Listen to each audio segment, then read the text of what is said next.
Assalamualaikum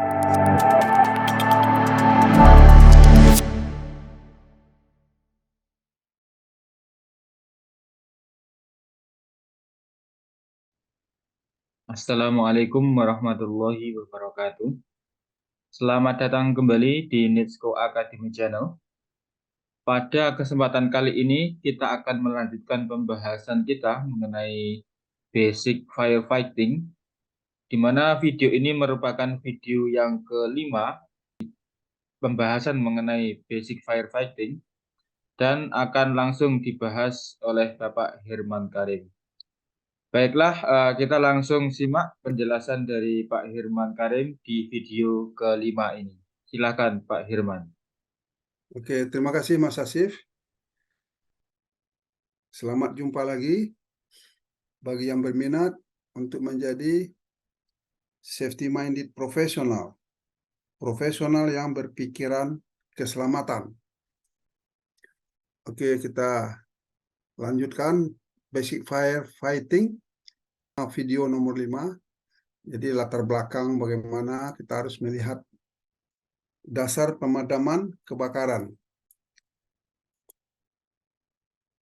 Jadi seperti biasa kita memulai penjelasan berdasarkan basic konsep safety program.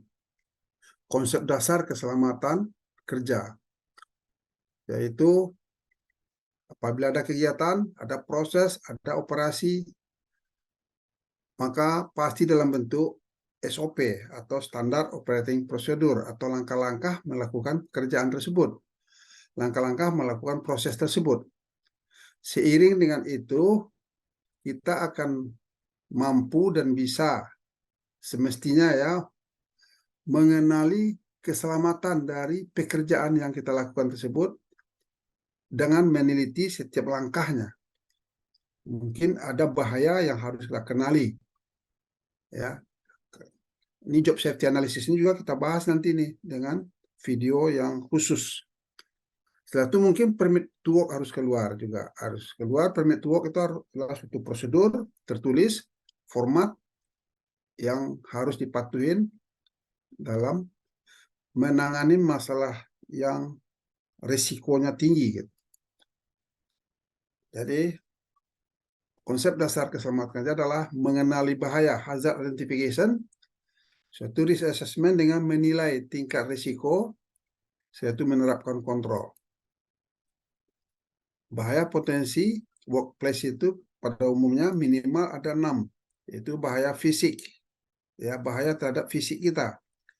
Yaitu ada bahaya listrik, bahaya panas atau api, bahaya kimikal, bahaya kimia maksudnya, dan bahaya biologi, dan bahaya ergonomis.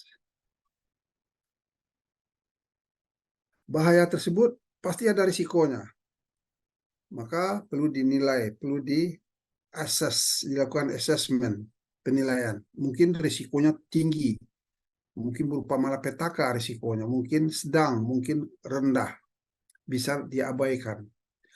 Selanjutnya, yang paling penting yaitu menerapkan kontrol yang sesuai. Apakah kontrolnya dengan cara menghilangkan, eliminasi, atau yang kedua dengan cara mengganti apa yang harus kita ganti. Caranya kah, alatnya kah diganti, tempat bekerjanya kah diganti, ataupun orangnya harus diganti. Itu nomor 2. Sudah itu nomor 3 apa? Isolasi. Jadi isolasi bagaimana sangat penting untuk memastikan tidak terjadi kebakaran, tidak terjadi api. Diisolasi, ataupun setelah jadi api itu harus diisolasi dia. Salah satu dari unsur yang 3 tadi diisolasi, maka api tersebut akan padam. Jadi itu nomor 3 kontrolnya. Suatu engineering juga ada, kontrol engineering, rekayasa istilahnya, atau kontrol nomor 5 administratif. Sering ya kontrol administratif ini seperti himbauan, rambu-rambu, kemungkinan akan terjadi kebakaran. Jadi itu nomor 5. PPA khususnya pekerja atau seseorang yang bekerja berurusan dengan api, maka dia perlu PPA atau alat pelindung diri yang khusus. Ini. Dan juga perlu dipahamin bahwa aturan sebagai fungsi kontrol, ya. aturan dari adanya undang-undang dan peraturan K3 sebagai kontrol administratif terhadap risiko bahaya. Oke, itu yang paling penting dipahami bagi seorang yang safety minded profesional. Tipe hazard bahaya ya sudah kita bahas tadi, yaitu fisik, elektrik, heat, dan fire. Dalam hal ini yang nomor 3 yang kita bahas khusus, suatu chemical, bahaya kimia, bahaya biologi, bahaya ergonomi. Dibahas juga di tempat-tempat atau dibahas juga dengan materi-materi yang lain. Jenis dari bahaya, ya ini jenis dari bahaya ya, tadi 1 sampai 6 jenis bahaya. Ini kontrol yang kita bahas tadi, yaitu jenis kontrol. Ya, maka jenis kontrol ini ada kemampuan kontrol itu berdasarkan hierarki, yaitu yang paling bagus itu yang nomor 1, itu efektivitasnya bisa 95%. Nomor 2, ya itu lebih turun efektivitasnya. Nomor isolasi juga engineering, PPA. Ini pemahaman secara umum ya, penting secara umum.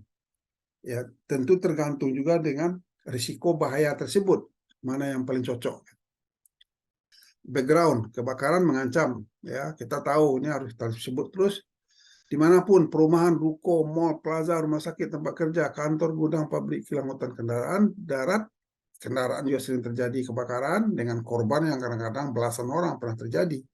Laut dan udara. Kapanpun, siang, malam, pagi, sore. Nggak milih waktu itu kebakaran. Sudah itu yang penting lagi dipahami adalah kerugian yang timbul. Sangat besar, jiwa manusia, kerjaan, harta benda, kendaraan, bangunan, pekerjaan, produksi, material, dan macam-macam. Berikut mengenai jumlah, ini grafik jumlah kejadian kebakaran. Ini rekod catatan dari wilayah Depok ya, wilayah Depok, Jawa Barat. Dari tahun ke tahun meningkat biayanya, ya, biaya akibat kebakaran.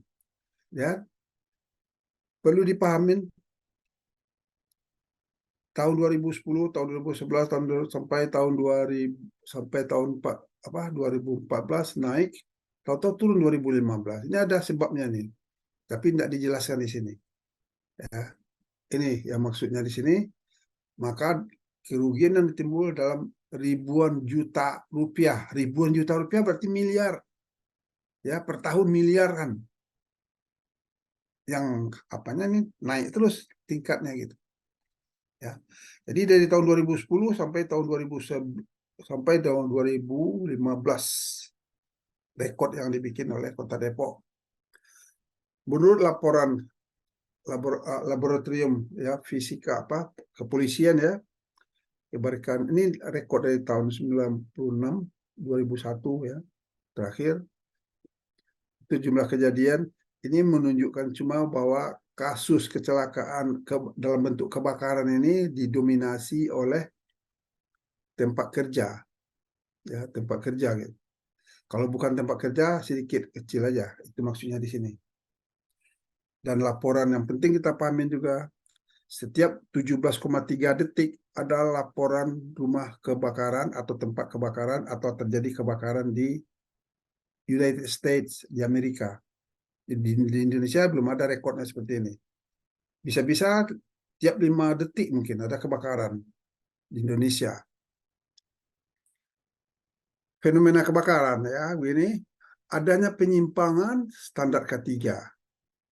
Ya, maka terjadilah kerusakan akibat kebakaran. Ya, tidak sedikit uangnya itu. Sudah itu ada korban jiwa. Ya, tidak sedikit kerugian yang akan ditimbulkan dan kerusakan lingkungan, dampak terhadap lingkungan. Oke, selanjutnya tabel 4 toxicity information dikutip dari National Fire Protection Association dari Amerika ya. Ini mengenai sifat-sifat dari materi atau agen atau apa namanya ini media yang menyebabkan kebakaran ya. Jadi istilah-istilah ini sangat teknis. Ini diartikan misalnya null to no observable, sesuatu yang belum bisa diobservasi, belum bisa diteliti. Ya, Kalau ini dari yang kalau ini agennya, agen clean agent, kayaknya kelihatannya apa bersih gitu ya. Sudah itu ada LC50 ya, persentase dari kemampuan ya, terbakarnya, mudah terbakarnya. Suatu berdasarkan suatu ini 40%, ada yang 2%, 9%, ada yang 5,43%. Ya, ini menunjukkan sifatnya gas ini ya, bahwa belum terobservasi, belum bisa dikenali gitu ya. Tapi sudah ada jumpa, tapi belum diteliti secara detail gitu maksudnya ini. Kita terima aja keadaannya gitu. Ini maksud dari NOAEL ini, ya istilah dari NFPA, National Fire Protection Association, dari zaman sudah lama ini. Semuanya negara itu berpedoman ke NFPA ini. Tabel 5, data hasil uji coba terhadap heptan flame. Jadi heptan flame ini yang dimaksud adalah bunga api.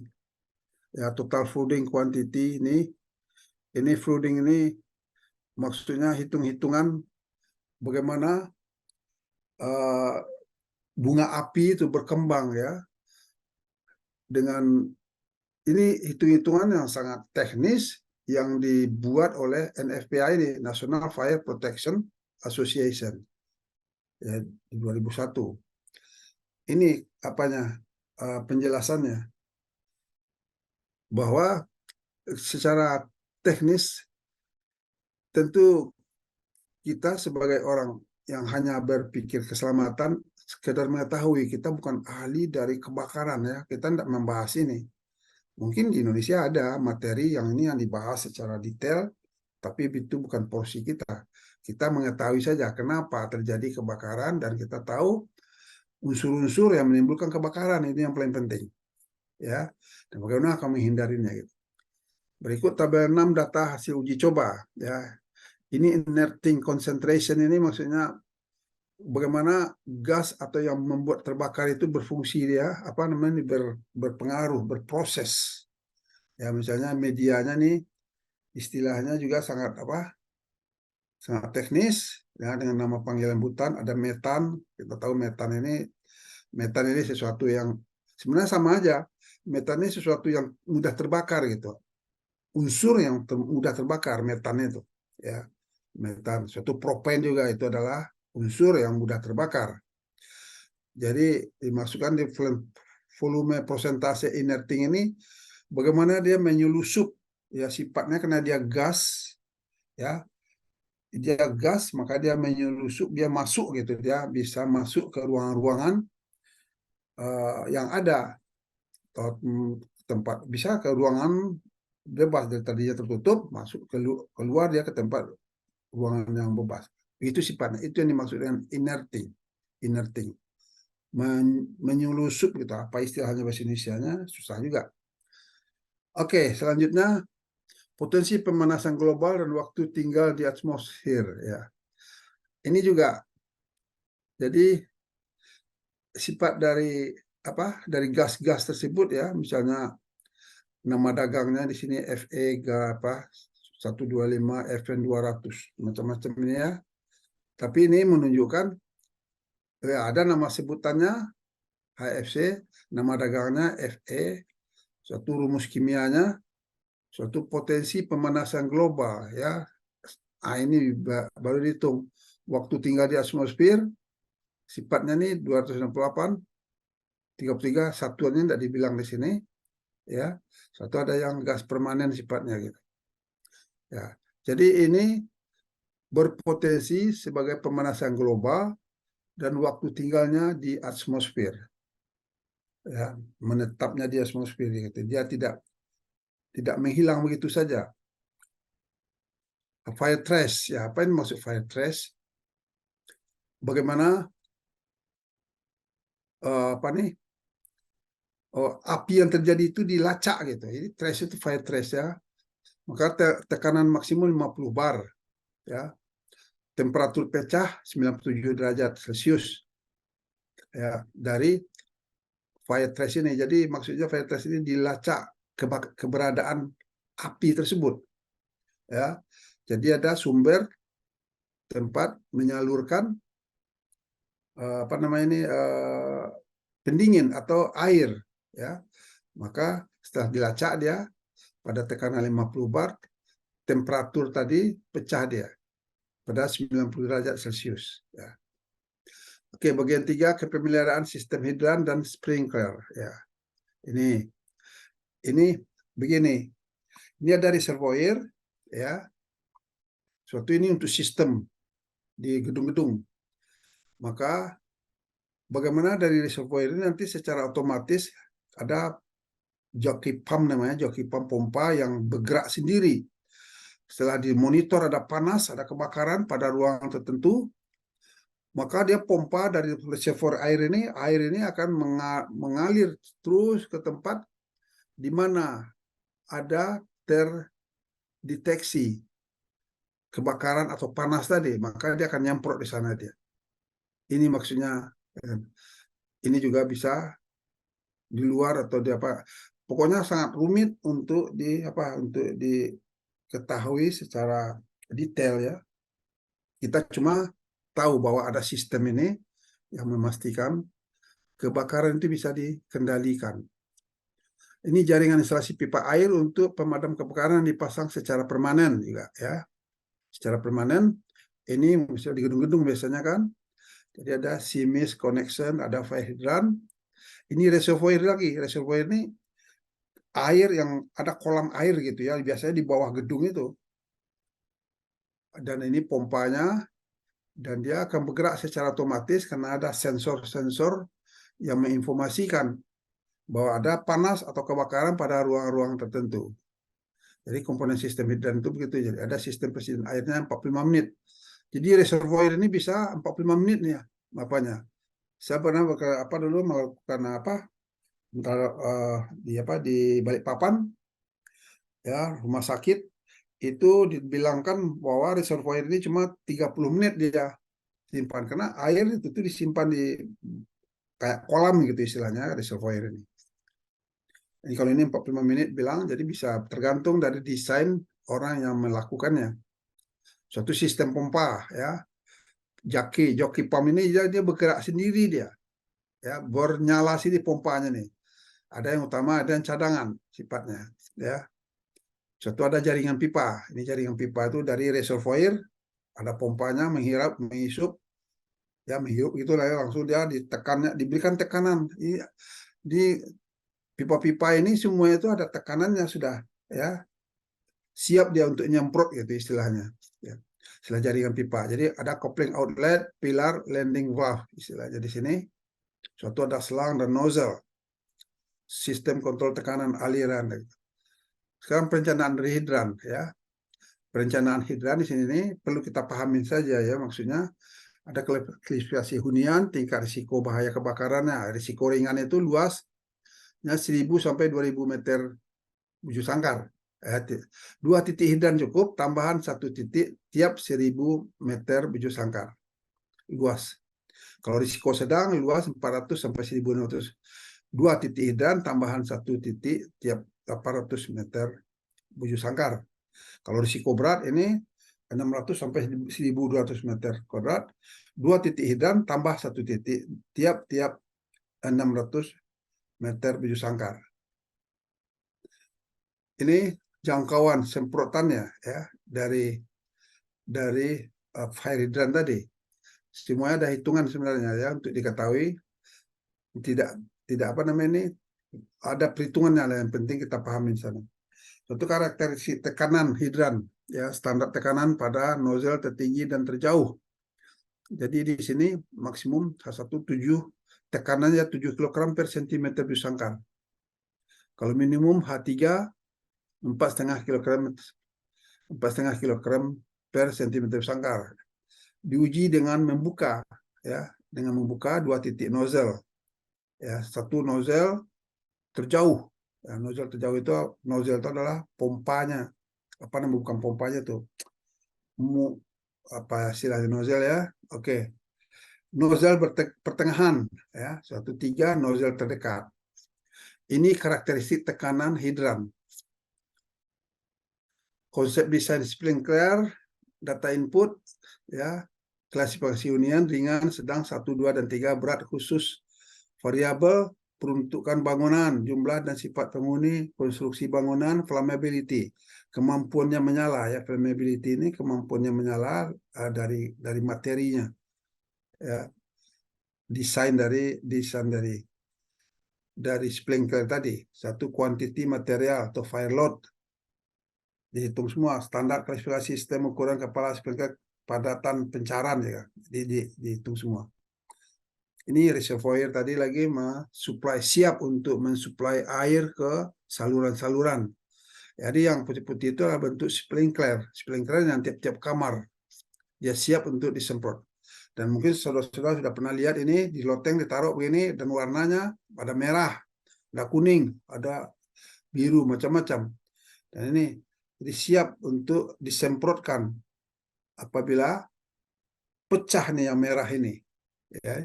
Kalau yang merah ini pecah, ya maka dia akan semprot ini, maka ruangan itu akan disemprot oleh air. Itu cara kerjanya. Air dimulai dipompakan dari reservoir. Jadi saluran di atas ini baik yang high zone, yang medium zone, yang low zone ini ada tekanan air semuanya nih, bertekanan. Ya, jadi kalau pecah ini dia akan nyemprot sendiri. Kenapa dia pecah? Karena panas, karena api dari ruangan itu yang terbakar ruangan itu ya. Itu sebab. Itu jenisnya. Ini bentuk warnanya. Mungkin saudara pernah lihat di sana, misalnya kalau terlalu merah berarti ya 53 derajat Celcius dia pecah. 68 derajat Celcius ini pecah warna ini. Yang kuning 79 derajat Celcius. Kalau yang hijau 93 derajat Celcius. Itu sifatnya. Ya, dan ini dia pecah sendiri dia karena panas tadi. Sudah itu yang ini 141 derajat Celcius, 182 derajat Celcius, 201 atau 290 derajat Celcius. Jadi kita sering melihatnya. Jadi itulah fungsinya sekarang kerjaannya, karena apa namanya ini, kalau dia kena panas di ruangan tersebut maka dia akan meleleh, pecah dan langsung nyemprot airnya gitu. Jadi konsep desain sprinkler juga seperti ini ya. Quantity A kali volume air liter per menit ya, dasar perencanaan sprinkler. Kita sekedar hanya tahu aja ya, debit air yang dipancarkan oleh 3 kepala sprinkler dirancang mampu menyerap energi kalori. Jadi menyerap energi kalori itu maksudnya istilahnya tuh mendinginkan ya. Ini kalau diistilahkan menyerap energi kalori beban api itu sebenarnya mendinginkan, kemampuannya dirancang mampu mendinginkan. Jadi ini hidran sprinkler lift ya. Ini jadi mana di sini nih penting dipahami bagi kita orang safety bahwa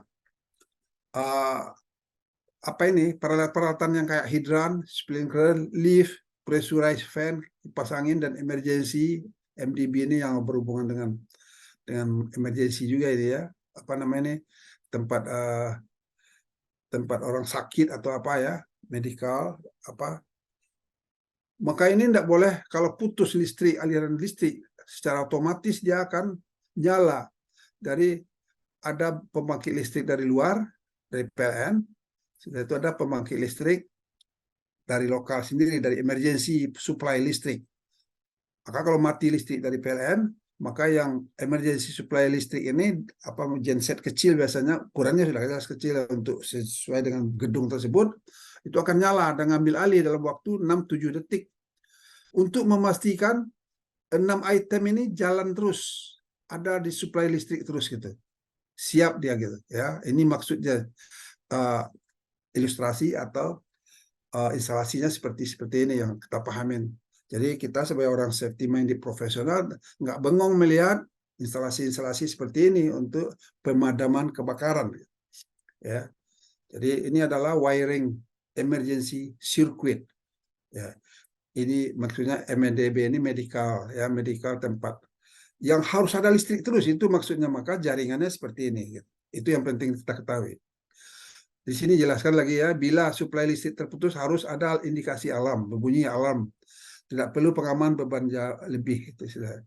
Maka jenis kabel dari sisi dalam karakteristik pengamanan hubungan pendek terbuka bila merasakan 600% dalam waktu 20-50 detik. Oke. Jadi kelengkapan sirkuit motor pompa kebakaran. Ya. Jadi kesimpulannya pompa kebakaran itu tidak boleh tidak ada listrik terus. Ya, ada listrik terus. Ini bentuk instalasi pompa tersebut. Biasanya dia di bawah bangunan. Ya, misalnya bangunan ada 12. Seperti yang saya pernah di Restu Ibu rumah sakit. Ini dilaksanakan ada di sini di bawah itu pompa-pompa lengkap semuanya. Jadi fire pumpnya di sini. Ya siap untuk memompakan apabila terjadi. Oke, ini fire hydrant yang ada. Oke, saya itu penjelasan penting bagi kita tahu orang safety minded profesional terhadap basic fire fighting. Terima kasih, Mas Asif. Baik, terima kasih banyak atas penjelasannya. Demikian tadi penjelasan mengenai basic firefighting di video yang kelima ini. Silahkan bagi Anda yang ingin berkomentar ataupun bertanya mengenai basic firefighting, silahkan menuliskan di kolom komentar yang tersedia. Terima kasih banyak atas perhatiannya dan sampai jumpa di video-video selanjutnya.